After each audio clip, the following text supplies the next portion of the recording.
y testigo presencial de cuando el maestro Garga Cuchines le pone la espada en el hombro espalda al maestro Amortegui, nominándolo como obispo de la iglesia gnóstica, y como testigo el maestro Samael, una ceremonia de segunda cámara, de casi tercera cámara, porque también fue la vida que estaba programando las bodas de gnóstica de Hipatía y Corilla. Ahí ve uno las jerarquías. Maestro Garga Cuchines era jerarquía por encima de Joaquín Amortegui. En la historia quieren hacerlo pasar como algo al revés.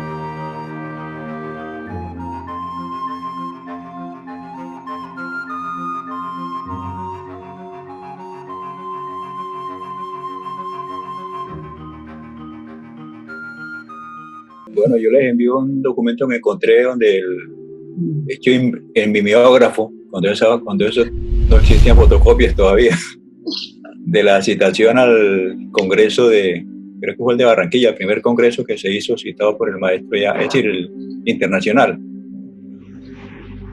Fue el documento que yo les envié. Y ahí pues se hace la citación al congreso segundo, al de San Salvador. No, a mí me emocionó mucho, hermano Faustino, recibirlo, porque yo siempre te he relacionado a ti, creo que Ernesto hacía lo mismo, con la trayectoria al lado del maestro Garga Cuchines, porque pues, fuiste su secretario por tantísimo tiempo y eres como el hilo conductor, ¿no? Entonces me alegró muchísimo leer esto, aunque después dijiste, bueno, había partes repetidas, sí, yo me di cuenta, pero es muy hermoso pensar que estas cosas no se han perdido y como tú dijiste, trabajando con las uñas, con mi mimeógrafo. Pues yo me encuentro ahorita buscando lo que me comprometí a buscar, que no lo pude conseguir completo, del discurso del maestro Samael en Guadalajara. Es tan vasta la obra del maestro Garga Cuchines, ya sabemos, los libros del maestro Samael, que los prologó además el maestro Garga Cuchines, más los abraxas, más los boletines gnósticos, más los abraxas de otros países, que en Venezuela también se hizo un trabajo. Y es así como, wow, el maestro Garga Cuchines nunca paró de enseñar, nunca paró de escribir, que se pudiera salvar todo eso. Yo lo pienso, pues como yo estoy tan quedada con esto de los sistemas, me parece que bueno, todas las soluciones llegan en su momento, ¿no? Y ustedes sí lo saben hacer. De verdad que me emociona muchísimo y saber, pues tú eres como el testigo de esto pasó en tal época, esto pasó, porque claro, nosotros estábamos en Venezuela, íbamos y veníamos, después en las Canarias íbamos y veníamos, después regresamos y terminamos otra vez en Colombia. Bueno, terminé yo porque Ernesto era venezolano. Así que mil gracias, hermano Faustino. Sí, acotando lo que dice la hermana Mary, es que realmente el gran testigo en esta reunión es el hermano Faustino, en un periodo de tiempo que no sé, fue de varios años, porque estuvo trabajando directamente con el maestro Garga Cuchines. Yo estaba en España. O sea, muchas cosas de estas están más enterados Saúl que yo, y él está poco enterado porque él estaba en lo que él estaba. Imagínense yo que estaba en España y estaba en lo que estaba. Yo venía y cuando estaba en Ciudad estaba con papá y mamá, y si papá tenía una reunión gnóstica yo le acompañaba. Pero no era una cosa de que yo estuviera al hilo de lo que estaba ocurriendo, porque además pues también teníamos la casa de los suegros y parte del viaje era estar con la familia de Flor. Estábamos con la familia de Flor, estábamos desconectados 100% de lo demás, ¿no? Pero luego, aparte de eso, pues los grupos gnósticos, muchos querían conversar conmigo, estar conmigo, y también dedicaba tiempo a eso. Y la ocupación en el hilo de lo que estaba ocurriendo, pues yo seguía a rajatabla la indicación del maestro Garga Cuchines para curarme en salud. Tú no te metas en nada, ¿Cuál es la mejor manera de no meterse en nada? ¿Estar olisqueando y mirando y viendo qué pasa? ¿O simplemente desconectar el teléfono? Y yo me dediqué a lo que tenía que dedicar, ¿no? A mi vida, a mi desarrollo personal gnóstico, y ayudar en lo que podía. Y cuando papá, como maestro, me pidió mi colaboración para continuar con esta labor, yo me puse a su disposición. Pero ¿qué estaba ocurriendo al detalle? Él quería que yo no supiera, que yo no me enterara, para que no me llenara de tanta basura, que efectivamente yo sé, por más, a mí algunos me escribieron y me hablaron advirtiendo de todo lo que se venía, porque el que no lo veía era el maestro Gabriel Luchines, con su inocencia y su candidez de pensar que el hecho de ser gnóstico hacía buena persona a cualquiera. Todo, desde el principio está establecido. Te metes agnóstico y sales para ángel o para demonio, o sea, te definen. Esa es la formulación del avatar de Acuario. Cuando tú entras a la gnosis, te define. O vas a enfrentarte a tu ego o te vas a poner al servicio de él. Y lamentablemente la historia demuestra que mayoritariamente la gente se pone al servicio del ego. Porque, no sé, no entienden cómo es el tema de la muerte, o no tienen la voluntad para controlar sus propios impulsos emocionales, mentales, no saben trabajar con su Satán interior. Es que no es una cosa fácil. El camino espiritual no es un camino fácil. El camino de desarrollo es lo más difícil que puede enfrentar cualquier ser humano. Y ya ve cuántos fracasos hay en la humanidad, en los millones de seres humanos, en las cosas cotidianas de la vida. Pues, como solía decir el maestro Samael, cuánto más de tejas para arriba. O sea, si en el mundo sensible, que es el que cualquiera podría manejar, millones de seres humanos no saben manejarlo, este mundo de la realización interior es lo más difícil que puede enfrentar un ser humano en el universo. La gente cree que es coser y cantar, ¿no? Eso que decía el maestro Samael, esto no es soplar y hacer botella. Entonces, ¿qué ha ocurrido históricamente? Ya muchos personajes del evento desaparecieron, se han muerto, o sea, ha pasado mucho tiempo, es casi una nueva generación con algún testigo que vale la pena que presente sus recuerdos. Y evidentemente, como en todos estos procesos, los recuerdos de alguien se contradicen con los recuerdos de otro que vivió el mismo suceso. Y peor aún, las interpretaciones. O sea, que una cosa son los recuerdos, pero otra cosa son las interpretaciones. Y la gente no solemos tener recuerdos vivos de lo que ocurrió, idénticos a los recuerdos vivos de otras personas que también lo vivieron. Pero las interpretaciones es que no tienen nada que ver la de ninguno de nosotros. Aquí somos solo 6 personas. Aquí hay 6 interpretaciones de lo que está ocurriendo, porque cada uno está procesándose dentro de su propia mente, con sus propios recursos, con sus propios recuerdos, con su propia vivencia, con lo que es en este momento.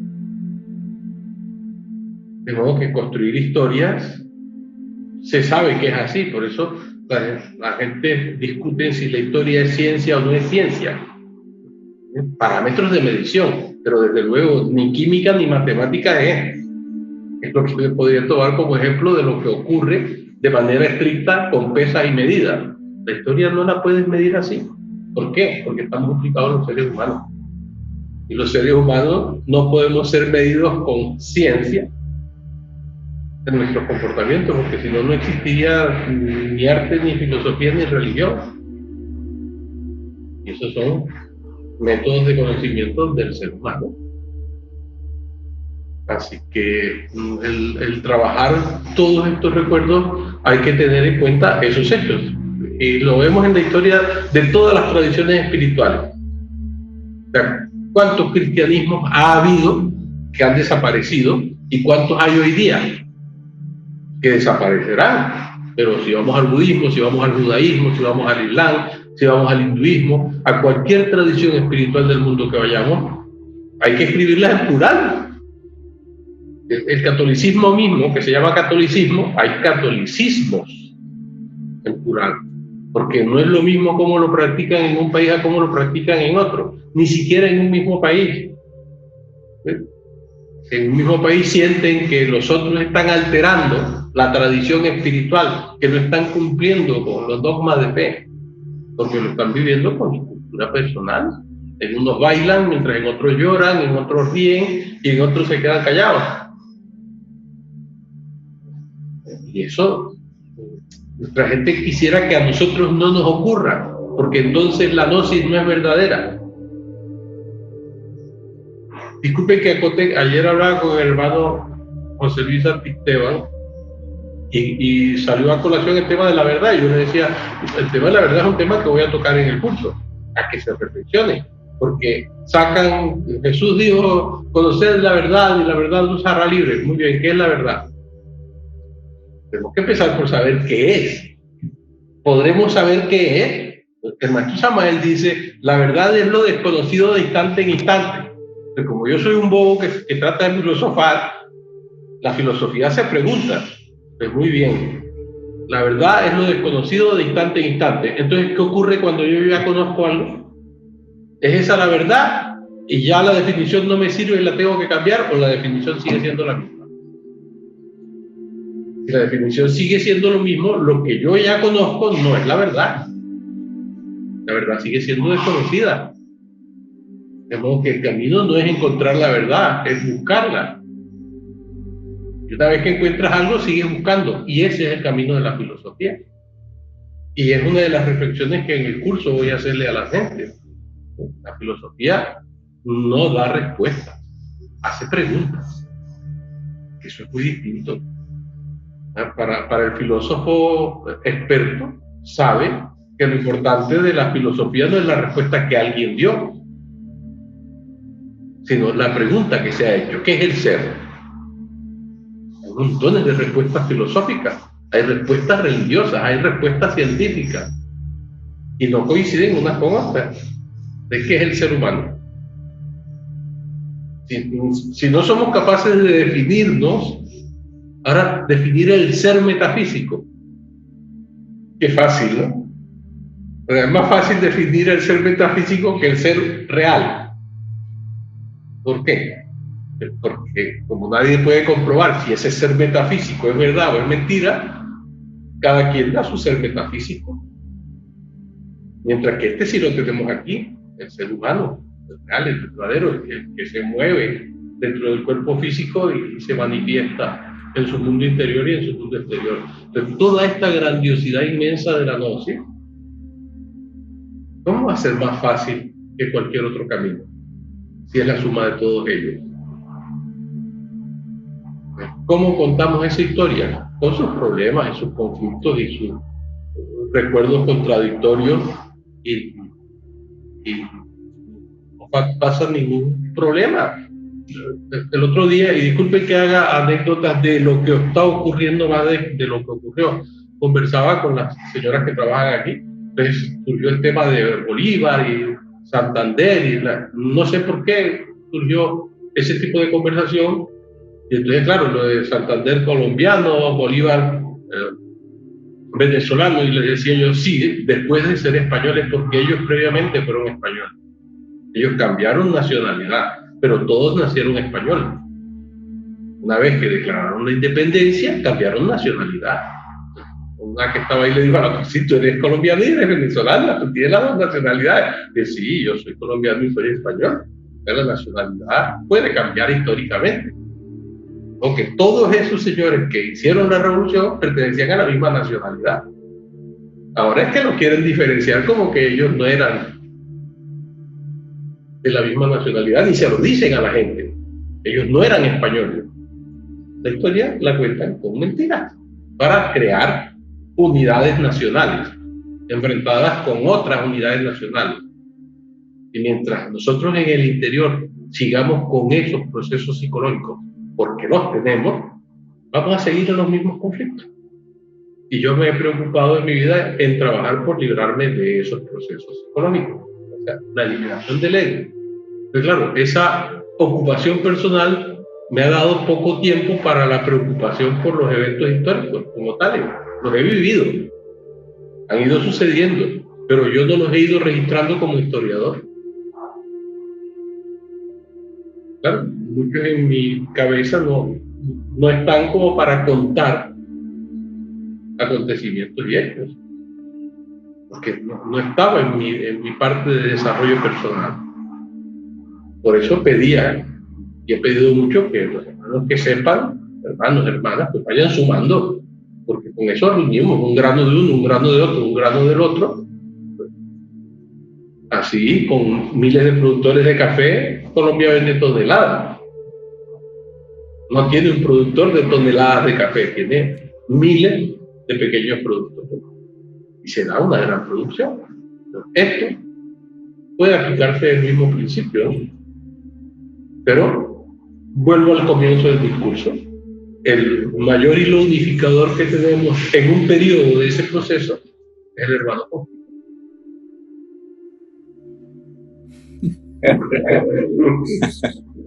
Cambio.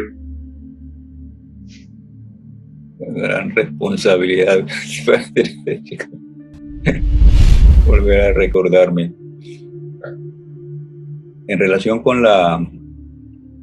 que el maestro Cargauchines le decía al maestro Samael que no tiene enemigos, yo recuerdo que cuando vino de México me contó el maestro, el diálogo del maestro, y el maestro Samael le dijo textualmente, lo que le entendí en ese momento: te los voy a mostrar. Y para mí, de ahí en adelante se agravó la situación, porque inicialmente la pelea era con los del Sumón, y bueno, y los que ellos motivaban. Después se convirtió eso en un movimiento casi internacional. Es decir, se multiplicaron los apareciendo enemigos por todos lados, los detractores del maestro. Y yo lo atribuyo fue a esa del maestro, ese te los voy a mostrar. Sí, yo también, tú lo cuentas y es una anécdota que yo también la escuché de labios a oídos. También me contó a mí esa anécdota, y supongo que a más personas, pues tenía bastantes personas de confianza a las que les contaba según qué cosas, ¿no? como es normal, ¿no? Y efectivamente el Congreso de Guadalajara mostró un hecho en algunos de los hermanos del Sumum, y era la creencia, y creo que fue Celestino, si no recuerdo mal, el que expresó emocionadamente que ellos estaban convencidos que la gnosis era algo que era de ellos, o sea, que era un grupo que no iba a ser esa inmensidad que descubrieron en el Congreso de Guadalajara, ¿no? De gente de todo el mundo, de personas que ni sabían de la existencia de ellos. Había una gnosis que estaba más allá de las fronteras del Sumum. Bueno, ellos pensaban que el Sumum era el eje de la rueda, el centro del universo, y en privado el maestro Gargauchines me decía, los hermanos del Sumum, de lo que no se dieron cuenta nunca es que eso estaba potenciado por la presencia del maestro Gargauchines. Fue quien le dio potencia a eso, no por ellos.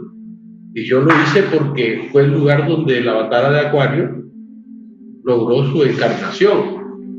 De modo que era un lugar que tenía un valor histórico, ¿no? En ese sentido. Pero fíjense que al final de sus tiempos el maestro Samael cerró ese templo. El que quiera saber que hay en el Sumum, que vaya a los mundos internos. O sea que ya físicamente pasa lo que ocurre con todos los lugares sagrados del planeta, donde se han matado por conservar la propiedad.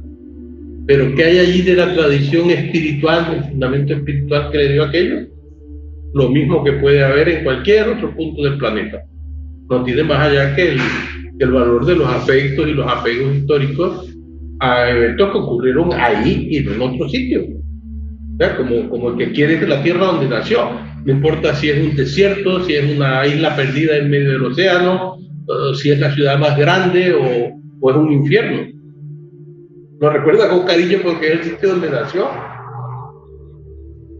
Poca gente olvida o detesta el lugar donde nació. la mayoría de las personas no les importa mucho el lugar donde fue, pero lo recuerdan porque es el lugar donde aparecieron a la vida. Estos hechos ocurren así en la psique humana.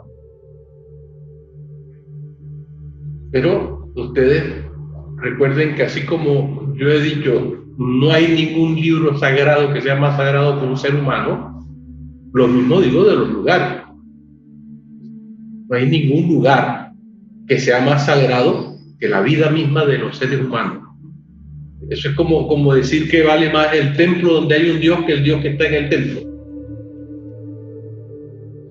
O sea, que yo no voy allí porque esté la divinidad, yo voy allí porque está el lugar.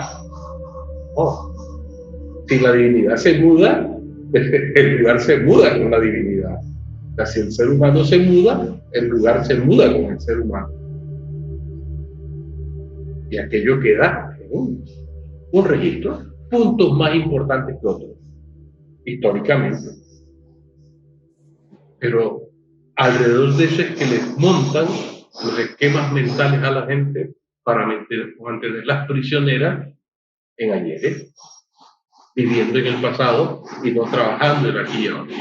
No pueden trabajar en el aquí y ahora. O sea, los tienen educados, entrenados y programados para vivir en el ayer. Y si trata de escaparse del ayer, pues entonces le pintan el futuro. Pero no vivas el presente. ¿Por qué? Porque esa es la forma de ser inconsciente. No sabes qué estás viviendo ahora. Y la doctrina gnóstica, en cualquier manifestación, cuando recuerden, podemos decir la vida del conocimiento, estoy diciendo exactamente lo mismo. La vida del conocimiento vive en el estudio ahora de lo que es, en el pasado y en el futuro, pero sobre todo en el presente, que es donde le podemos dar nuestro uso vivencial y donde podemos despertar y adquirir todo eso que se supone que en teoría podemos adquirir. Se consigue en el presente, pero trabajando voy consiguiendo cada cosa. Si yo hago primaria, el primer año consigo el primer año. Me faltan muchísimos años para conseguir el título de bachiller. Pero si cada año hago lo que tengo que hacer, ese futuro se realizará. Eso es lo que indica el conocimiento. O sea, ¿qué tienes que estar haciendo ahora? Bien, este recuerdo que estamos tratando de reconstruir es precisamente para mostrar que nuestra escuela surge de unos acontecimientos históricos que ya están en el pasado, que no podemos modificarlos, que lo único que se puede hacer es reinterpretarlos. Y como dice la ontología del lenguaje, a la historia pasará el que tenga poder. El que tenga poder de mantener su visión por encima de la de los demás. Y entonces esa pasará como la gran verdad, el poder que tuvo el catolicismo frente a otros cristianismos de su época. El poder del Imperio Romano, ni más ni menos. No tuvo nada. El poder bobo de la época, ¿no? El dueño del mundo de aquel entonces. Si los emperadores se hubieran ido con el arrianismo, pues los cristianos mayoritariamente eran arrianos. Y si se hubiera ido con los gnósticos, pues mayoritariamente el mundo se sentiría gnóstico, el mundo cristiano. Esa es la realidad de la historia. Cuestión de poder. No es qué se dijo y qué no se dijo, sino qué poder tiene el que lo dijo. Y ahí lo estudiaremos en ontología del lenguaje en las declaraciones. Las declaraciones no son ni verdaderas ni falsas, ¿tienen poder o no tienen poder?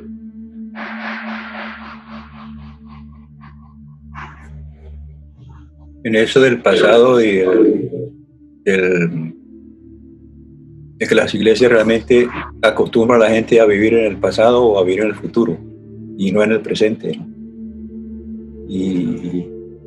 Y se les inculca y ya lo importante es el pasado y piensen mucho en el futuro, pero no en el presente, porque es que en el presente el cambio únicamente se hace en el presente, ¿no? Ni se hace en el futuro ni se hace en el pasado. Entonces no estén en el presente, vivan, recordar es vivir, dicen, y yo digo que recordar es morir, ¿no? Pero exacto. A la gente le hacen creer que su vida es lo que recuerda de ella, no lo que está viviendo en el momento. Exacto. Y así es cada instante de su vida. Con 20 años tienes que recordar lo que viviste de ahí para atrás, y con 30 tienes que vivir lo que viviste, recordar lo que viviste de ahí para atrás para hacer vida. No. Puedes vivir la vida sin recordar que viviste, viviendo el día a día. Simplemente hay gente que han vivido en el mundo sin historia, y de hecho pues ni aparecen en la historia, y a lo mejor han hecho grandes cosas en su época y en su lugar histórico. Nadie sabe que existieron, ¿no? Hicieron y dejaron anónimamente huella. Por eso aparece mucho lo de anónimo, incluso en frases, ¿no? Obras de pintura, desarrollos humanos anónimos, hechos por seres humanos que lo que les interesaba era construir, no quedar registrados. A mí me impresionó, perdón, ¿puedo hablar? Claro, me impresionó en Irak, porque claro, la Mesopotamia, la cuna de la civilización, etcétera, y me impresionó cómo había todas las denominaciones cristianas que empezaron en la zona, por supuesto, y en una reunión con una de las mujeres de la Federación de Mujeres Iraquíes, yo expresé mi admiración cómo el gobierno de Saddam, siendo un gobierno, aunque por supuesto yo no iba a cualificar porque no era lo que me correspondía, ni mucho menos, respetaba todos los credos que había, siendo un país musulmán. Y visitamos varias iglesias cristianas. Después yo pedí información y tengo ahí incluso la organización jerárquica de cada una de las iglesias. Me sorprendió mucho que hay grupos, por ejemplo, caldeos que están adscritos al Vaticano y otros que no, y asimismo las otras denominaciones. Y se mantienen los seguidores de Juan el Bautista, etcétera, etcétera. Y siguen, como decía el patriarca, ellos con sus tradiciones, cada uno en su grupo. Y a mí me asombró que, hablando de la propaganda espantosa contra los musulmanes, pues en un país musulmán eran en ese momento respetados todas las denominaciones y los templos.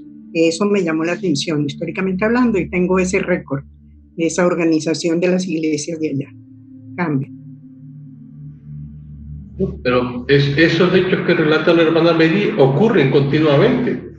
O sea, ahora los conflictos del gobierno de Estados Unidos, de Donald Trump, con China, con Rusia, batallas comerciales por el dominio del mundo. O sea, si tú haces TikTok es maligno y malvado. No importa todo lo que la historia haya demostrado de Facebook y de Google, que tienen esa manipulación con que quieren demonizar al otro. O sea, mientras yo soy el demonio y son mis demonios, esto está bien, pero cuando vienen los tuyos está mal, no puede ser. Bien, esa es la forma de medir el ser humano. Un acto humanitario realizado por mi grupo es un acto humanitario. Un acto el mismo, exactamente idéntico, realizado por el grupo de los otros, tiene intereses ocultos. Tiene perversidad, hay maldad detrás, no lo acepten. Y esa es la visión de Satán. El demonio piensa con cabeza de demonio y el ángel piensa con cabeza de ángel. No, la lógica no existe. Esas frases contundentes que se gustaba afirmar a la batalla de Juan. Hay que pensar en ello y analizarlo y darnos cuenta que de verdad la lógica racional, universal que pretende mostrar en teoría es eso, una teoría, en la práctica no se cumple, pero queda bonito. Pertenece al mundo de esa metafísica ilusoria, porque hay visiones distintas de la metafísica. Y eso lo trabajaremos también en el curso, y disculpen que esté comentándole algo de spoiler sobre el tema, pero es que son muchos temas interesantes que van a ver en el curso y que van a llevar a reflexionar sobre esos elementos, y eso implica nuestra propia historia, porque no solo es contarla, reflexionarla. O sea, la relación del maestro Garga Gutiérrez con el Sumu se destroza fundamentalmente por la influencia de Joaquín Amortegui, principalmente. Él les hace ver otra visión, y bueno, el maestro Samael la respalda cuando dice es un juez del karma. No es que el maestro Samael respalde a Juaco, sino que hace un reconocimiento y la gente le da una valoración, ¿no? Pero se olvida que los jueces no son las divinidades dueñas del universo. Yo lo he dicho muchas veces. La gente le tiene miedo a los jueces cuando es delincuente. No le tiene miedo a los jueces. Es más, no tiene ni relación con ellos. Hasta ahora, gracias al destino, a mi vida, a mi ser interno, a los dioses santos, no he tenido ningún conflicto con ningún juez. No he tenido nada que ver con temas judiciales en mi vida. Hasta ahora. Que me faltan los años que la divinidad me conceda, pero de modo que mi relación con los jueces, pues ni ellos saben que yo existo, ni yo sé que ellos existen, cada uno en su esfera. Pues, ni les tengo miedo, ni no les tengo miedo, sé que cumplen su función profesional, legal, tan loable como las que yo cumplí como docente, como el otro cumple como médico y como aquel cumple con sus oficios y tareas que mantienen funcionando la sociedad. Y no más, pero no les doy una valoración de seres supremos, porque de hecho tampoco lo son. Se tienen por encima autoridades y autoridades y autoridades, hay escalas. La gente, juez del karma, wow, este es el Dios al que hay que respetar. Bueno, si le hubieran dicho es el policía ahorcador, esta es la encarnación del que cuelga las almas y las destroza en los mundos internos, pues mira, por encima del juez. Y la gente vive dormida de esas valoraciones. Yo fui testigo presencial de cuando el maestro Garga Gutiérrez le pone la espada en el hombro espalda al maestro Amortegui, nominándolo como obispo de la iglesia gnóstica, y como testigo el maestro Samael. Una ceremonia de segunda cámara, de casi tercera cámara, porque también fue la vida que estaba programando las bodas de Hipatía y su esposo y Florillo. Entonces, ahí ve uno las jerarquías. El maestro Garga Gutiérrez era jerarquía por encima de Joaquín Amortegui. Pero en la historia quieren hacerlo pasar como algo al revés. O sea, Julio Medina no existió, Garga Gutiérrez no se sabe quién es, y sus discípulos no vamos a dejar registro.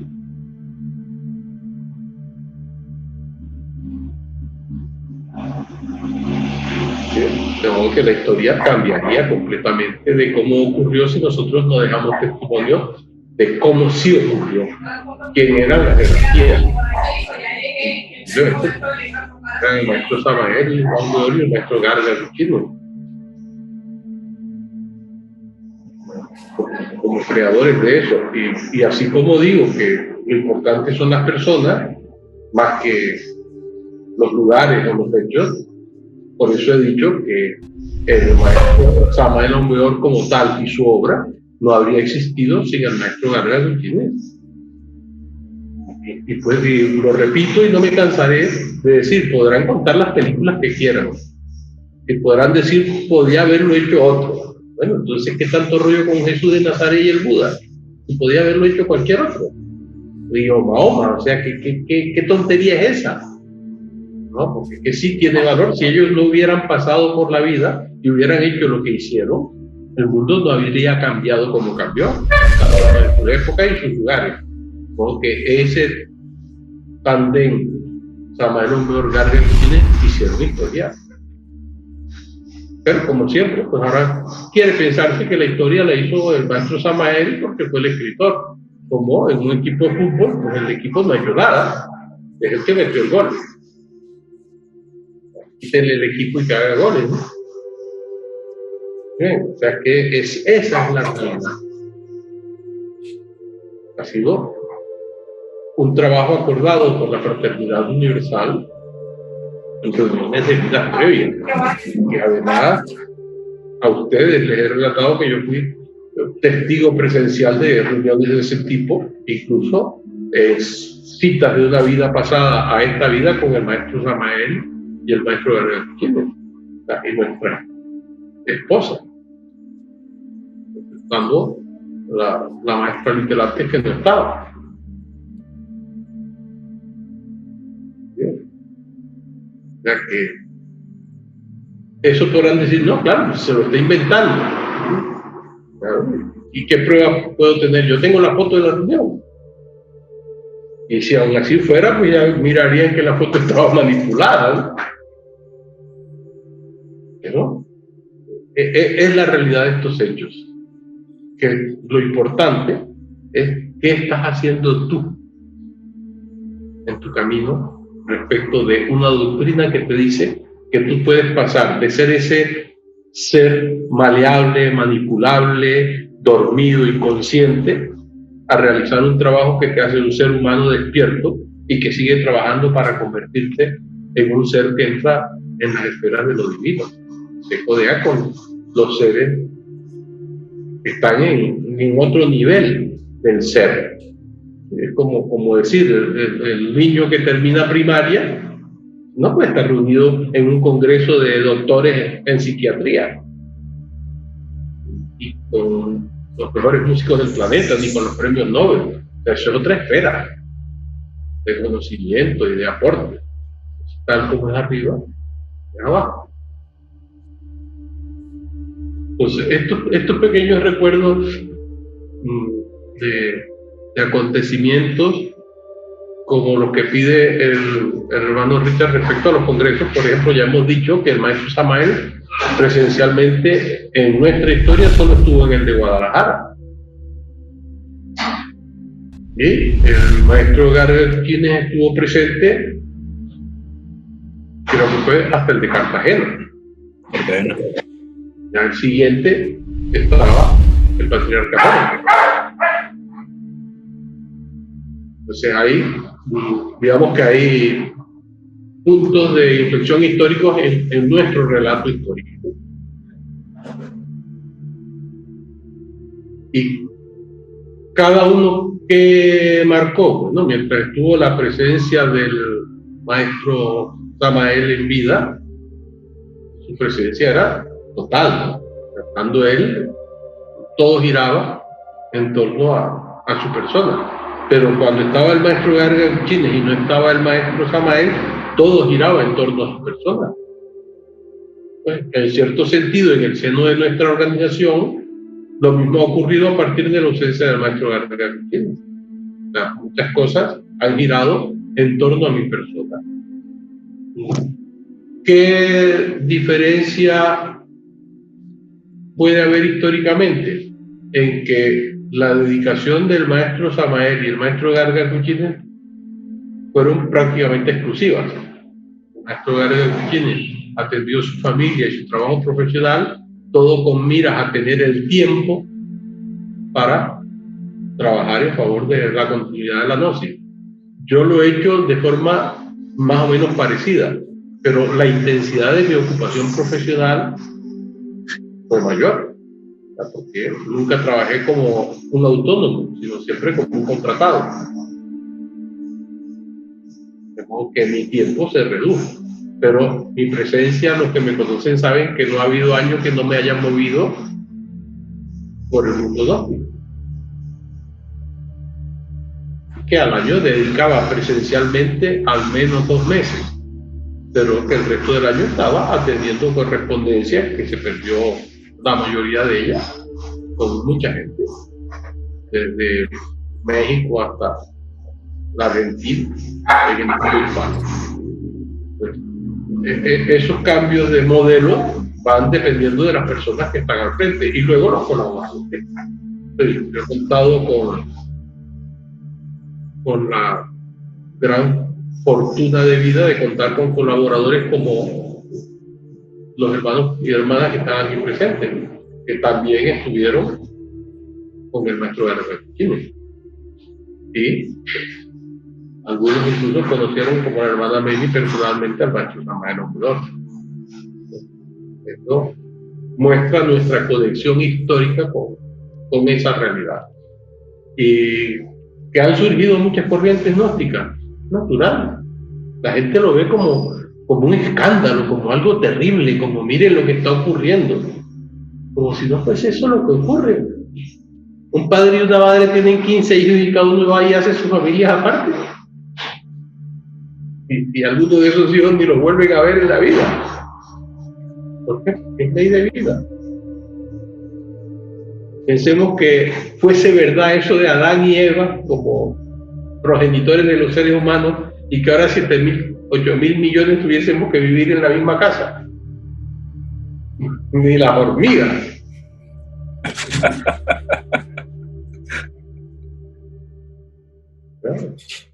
Vuela, se abre y se construyen nuevos espacios. Eso es la vida del ser humano.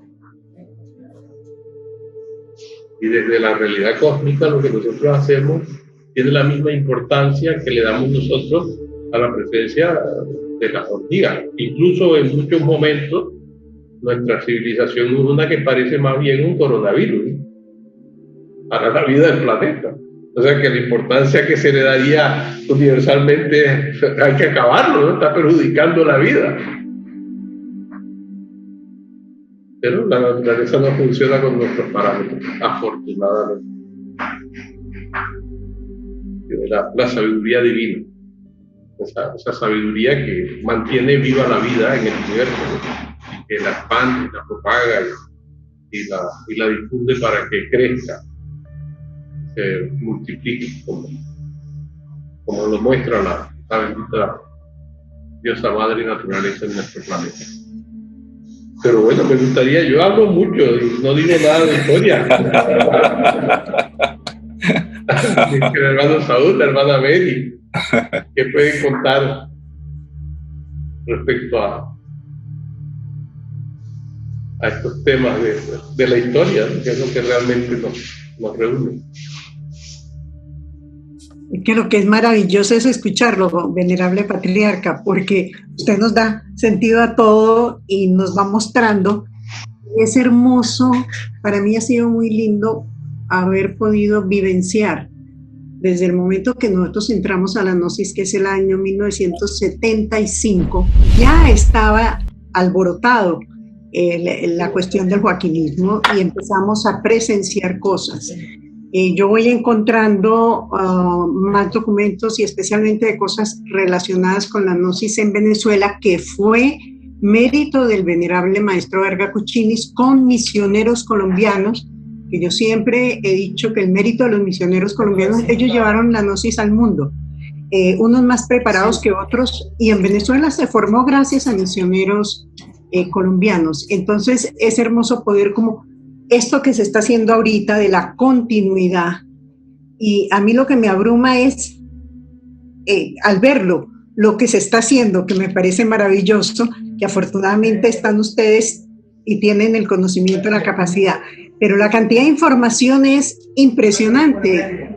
Yo lo veía en estos días buscando material, cómo la producción del maestro Gargacuchines es tan inmensa como la del maestro Samael, empezando porque le probó los libros, y él era el que dirigía la acción, él era el que hacía, él era el que conseguía los recursos, el que creaba instituciones que después le robaron, ¿no?